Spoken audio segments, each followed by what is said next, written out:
लेकिन ये डेरिवेशन जो हमारे पास सीरियसली फ्लॉ है। वो क्यों कि हमने जो कंसिडर की हैं वो स्ट्रेट लाइन करंट्स हैं। तो हमारे पास इनको सपोज नहीं किया जा सकता कि ये उसके लिए भी ये रिजल्ट होल्ड करेगा, जो कि स्ट्रेट लाइन करंट्स नहीं है या इन्फिनिटली स्ट्रेट लाइन करंट्स नहीं है, तो उनके लिए होल्ड नहीं करेगा।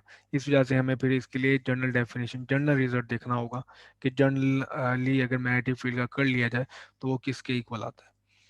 तो लिमिटेशन है, ये रिजल्ट सही है, लेकिन ये किसके लिए, सिर्फ हमारे पास infinitely infinite straight line currents के लिए।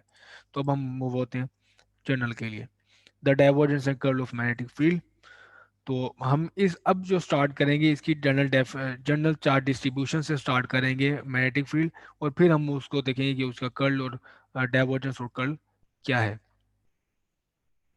तो ये मेरे पास डिस्ट्रीब्यूशन है, volume chart, volume current density density distribution है। तो ये मेरे पास स्पेस है और इसमें कई सारे करंट हैं, जे करंट है जो जे है, और जे को पैरामीटर किया हमने आर प्राइम से। तो जो प्राइम्स हैं वो हमें बता रही हैं सोर्स को, और जो विदाउट प्राइम है हमारे पास वो बता रही हैं पॉइंट को, फील्ड पॉइंट को, जहाँ पे हम फील्ड मेजर कर रहे हैं। तो ये देखें, इस डिस्ट्रीब्यूशन की वजह से जो मैग्नेटिक फील्ड है उसमें पैरामीटर है आर, ये आर, और जो सोर्स पॉइंट है वो हमारे पास पैरामीटर है प्राइम के। तो जो इंटीग्रेशन है, इंटीग्रेशन हमारे पास है सोर्स पे, ये देखिए। तो इन सारे करंट्स के इंटीग्रल लेंगे, ये जो सारा करंट जो है इसमें, इस कंसीडर्ड रीजन में, इसमें सब पे इंटीग्रेशन करेंगे, और वो रिजल्ट हमारे पास इधर इस पॉइंट पे। तो ये चंक है, इस ये चंक है, तो इसकी वजह से भी मैग्नेटिक फील्ड यहाँ पे, इसकी वजह से भी मैग्नेटिक फील्ड देखेंगे हम यहाँ पे, और वो टोटल जो मैग्नेटिक फील्ड होगी इनका सम होगा। इस चीज यहाँ पे मुझे एक्सप्लिसिटली इसको एक्सप्रेस करने की जरूरत इस वजह से महसूस हो रही है कि हमें जब डाइवर्जेंस कर लेंगे तो हमें बताना पड़ेगा कि किसके रिस्पेक्ट से है, ये पैरामीटर इसमें कौन से हैं, इसमें कोऑर्डिनेट्स कौन से लिए गए हैं। ठीक है, तो दोबारा इसको और एक्सप्लिसिट करते हैं कि magnetic field is a function of x y z. ठीक है, क्योंकि आर पे है। लेकिन हमारे पास जो वॉल्यूम करंट डेंसिटी है is a function of x prime, y prime और जी प्राइम। ये यहाँ पे करंट है, यहाँ पे नहीं है। यहाँ पे सिर्फ मैग्नेटिक फील्ड हमने फाइंड करनी है। तो हमारे पास आर तो कांस्टेंट रहेगा, लेकिन आर प्राइम हमारे पास वेरी होता रहेगा। और जो हम डाइवर्जेंस चेक कर लेंगे, डाइवर्जेंस और कर्ल हमारे पास होगा इधर का, इसका, इस पॉइंट पे जो मैग्नेटिक फील्ड है, इस पॉइंट पे जो मैग्नेटिक फील्ड है उसका डाइवर्जेंस होगा या फिर कर्ल होगा। ठीक है, इधर इसका हम नहीं कंसीडर करें। ठीक, तो मजीद इसको और एक्सप्रेस इम्प्लिसिट एक्सप्लिसिट करने के लिए, तो जो मेरे पास डिफरेंस वेक्टर है आर और आर प्राइम में, वो मेरे पास ये है, calligraphic r is equal to x prime plus y prime plus z minus z prime.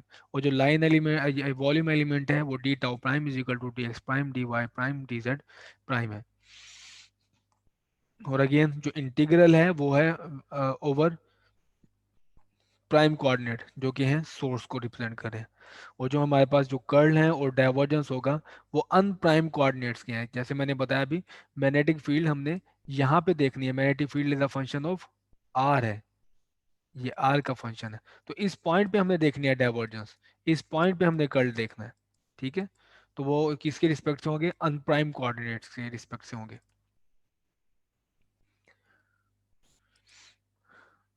तो पहले हम यहाँ पे देख रहे हैं डाइवर्जेंस, तो डाइवर्जेंस देख लेते हैं कि इसमें क्या आएगी। तो जो मेरे पास जनरल रिजल्ट है उसकी मैंने डाइवर्जेंस ले लिया, तो यहाँ पे भी डाइवर्जेंस आ गई डेल डॉट पी, और यहाँ पे भी del dot J cross r hat over r square d tau.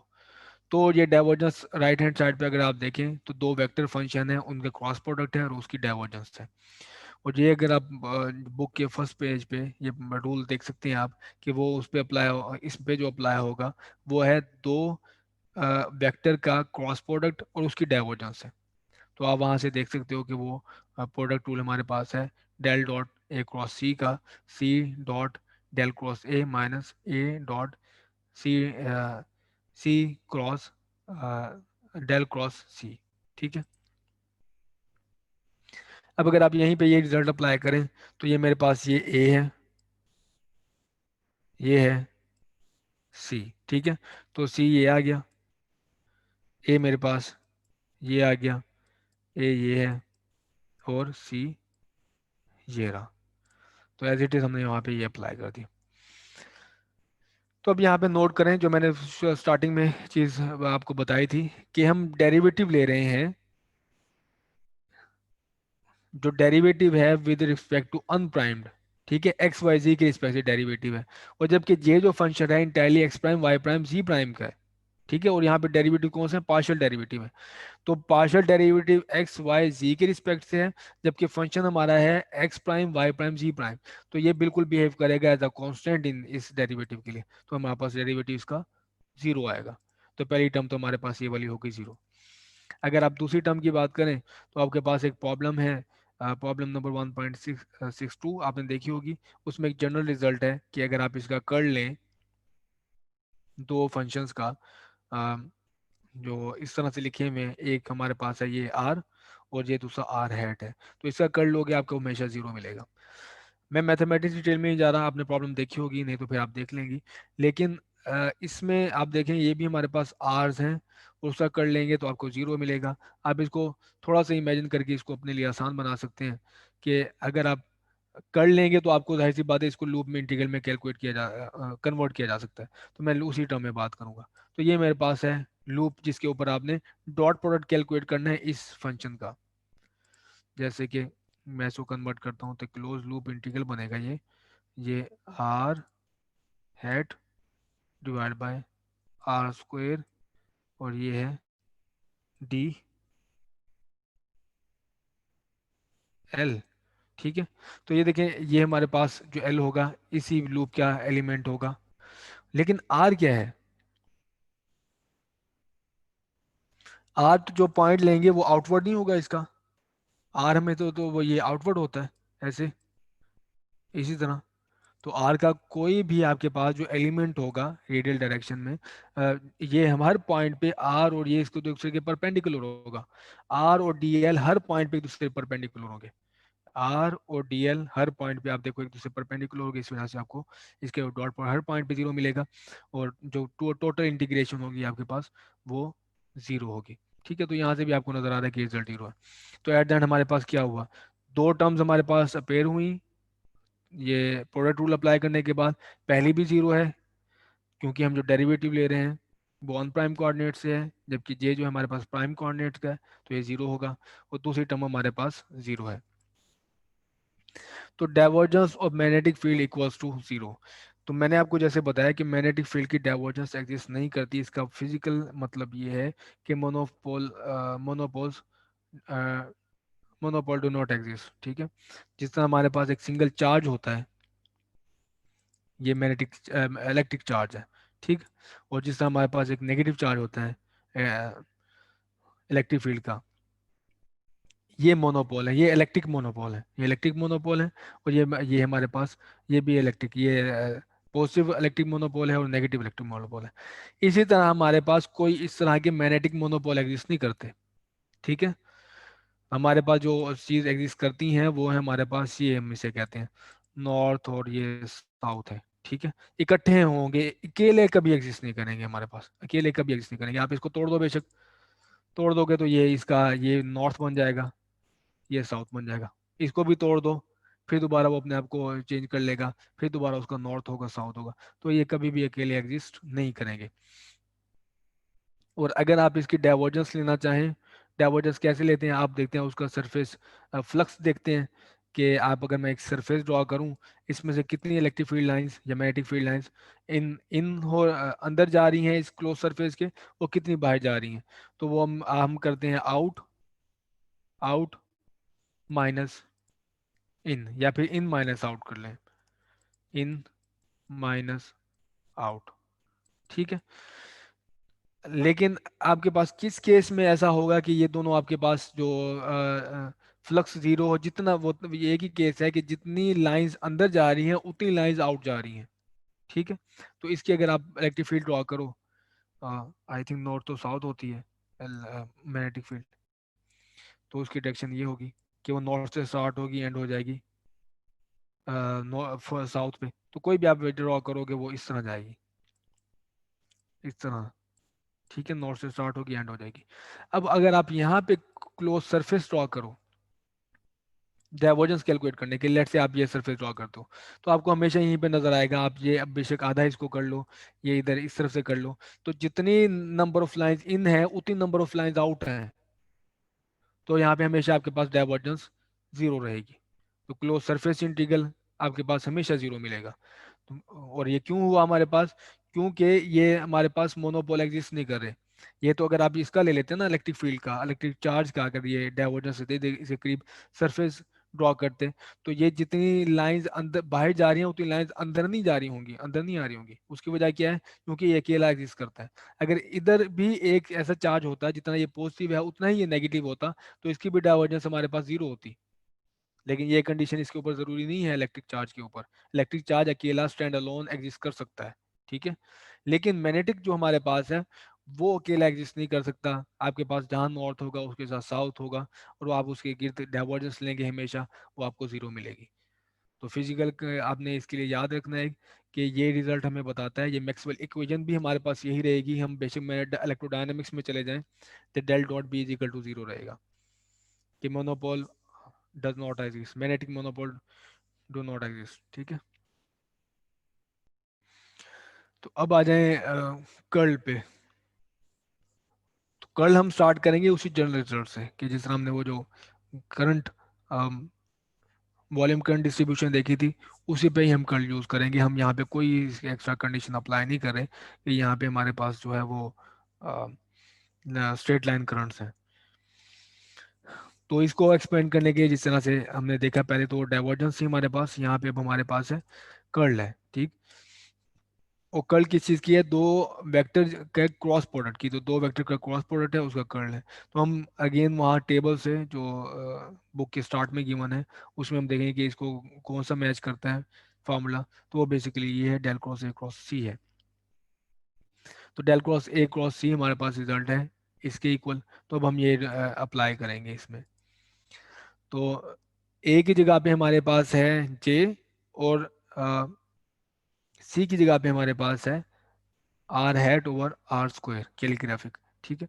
तो आप वन बाय वन पुट करते जाएंगे। ये देखिए सी आ गया हमारे पास, डेल एज इट इज आ गया, ए ये है, ए ये है, डेल ये है, सी हमारे पास ये है, ए ये है, डेल ये, सी ये। तो ये मैंने सिर्फ वैल्यूज पुट की हैं उस फार्मूला में।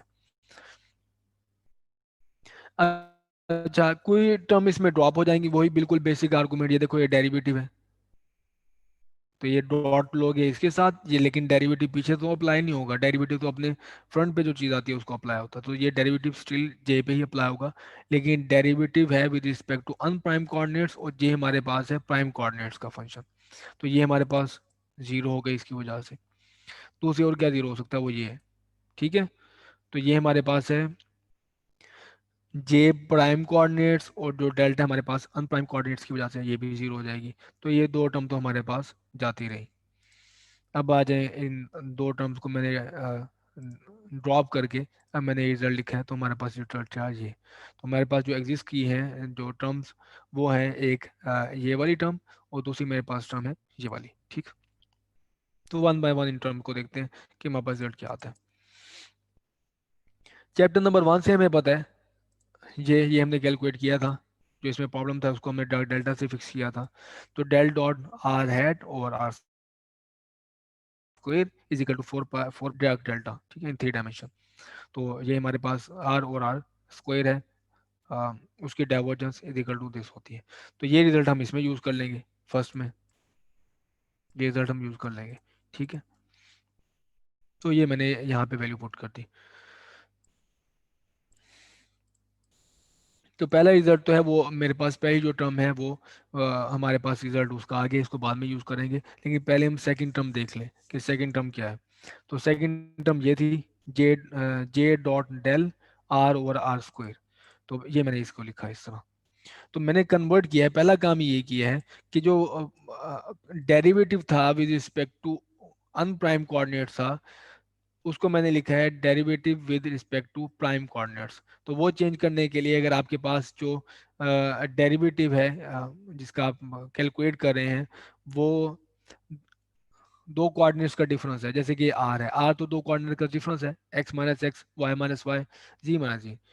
तो इसी तरह अगर आपने एक कोऑर्डिनेट से दूसरे कोऑर्डिनेट में जाना हो, जो कि फंक्शन डिफरेंस में है, तो आप बिल्कुल ये चेक कर सकते हो इसको कि अगर ये विद रिस्पेक्ट टू एक्स है डेरिवेटिव, तो ये नेगेटिव आ जाएगा, अब इसमें माइनस एक्स आ जाएगा।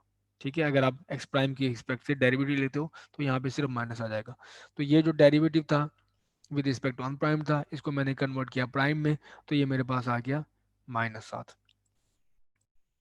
ये कन्वर्ट क्यों किया ये हम देखेंगे बाद में। अब इन पर्टिकुलर अगर आप देखें इसमें एक्स कंपोनेंट, ठीक है, तो मैं किसकी बात कर रहा हूँ, इस रिजल्ट की बात कर रहा हूँ, जिसको मैंने कन्वर्ट कर लिया है प्राइम कोऑर्डिनेट्स में।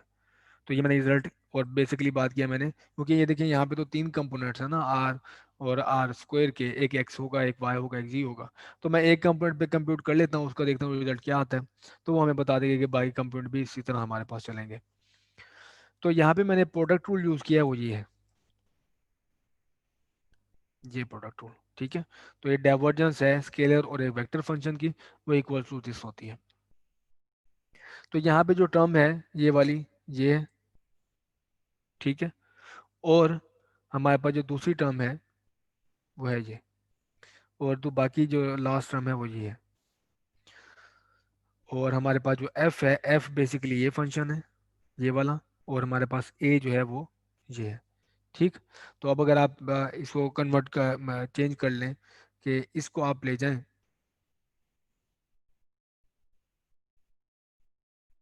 इसको आप चेंज कर लें, इसके यहाँ पे प्लस है और वहाँ पे आप ले जाएं, तो ये माइनस हो जाएगा, तो एग्जैक्टली आपके पास रिजल्ट बन जाएगा। तो मैंने क्या किया यहाँ पे, सिर्फ रीअरेंज किया।